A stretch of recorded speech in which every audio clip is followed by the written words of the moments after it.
Bonjour, je m'appelle Stéphanie Tissière, je suis valaisanne et je suis venue témoigner un peu de mon expérience.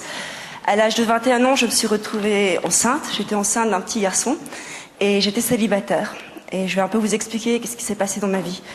En étant petite, au fait, j'ai toujours rêvé du premier baiser, après ça on arrive au mariage, etc. Et mes parents me disaient toujours chasteté avant le mariage. Je ne comprenais pas vraiment ce qu'ils disaient. Et j'ai pas trop suivi cette voie. Alors je me suis retrouvée à tomber amoureuse, à faire travailler mon imagination et de tomber dans des relations qui n'étaient pas spécialement saines. Et j'ai toujours eu des gros problèmes à l'école, des problèmes de lecture. Et j'ai rencontré ce garçon qui lisait très très bien et je me suis dit, ah, génial, c'est tout à fait la personne qu'il faut pour me compléter. Et puis je me suis faite avoir. Et tout à coup, je me suis retrouvée enceinte et j'ai parlé au papa de Zacharia, mon fils. Puis il m'a fait, écoute, t'as le choix, t'as l'avortement ou l'adoption.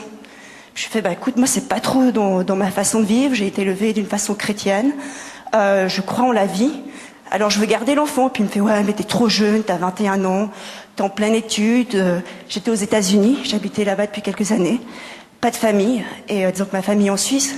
Puis j'ai fait, c'est pas grave, si c'est ce que je dois faire, je vais garder mon enfant, je fais confiance au Seigneur et je trouverai bien une solution.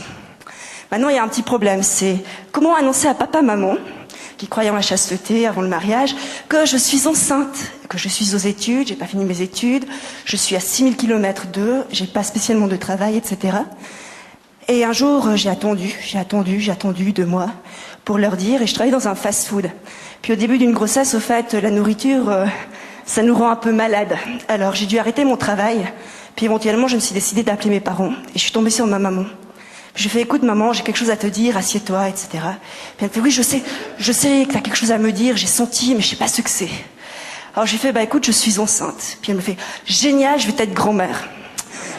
Alors, c'était pas tout à fait ce que je m'attendais à quelque chose, quelqu'un qui allait hurler, etc. Et non. Elle était heureuse, disons, j'ai la possibilité d'être grand-mère à un âge qui est assez jeune, elle avait 45 ans.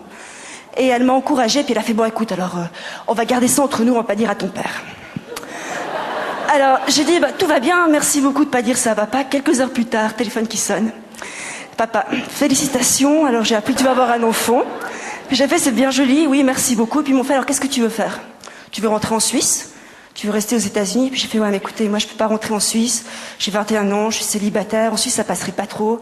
Aller à l'université avec un petit enfant, je préfère rester aux États-Unis. Puis bon, alors d'accord, on accepte.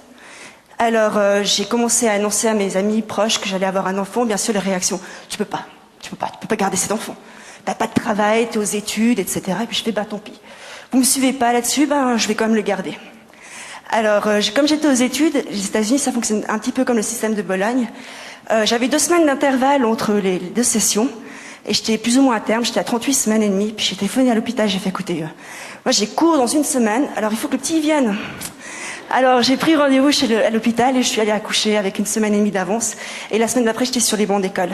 Avec un petit garçon, ma maman était venue m'aider 1 semaine pour m'occuper du petit. J'avais jamais vu de bébé au fait. Je savais pas à quoi ça ressemblait, je savais pas comment ça mangeait, etc. J'ai dû apprendre sur le tas. Alors j'ai gardé le petit et je lui ai donné le nom Zacharia. Et ça veut dire Dieu se rappelle.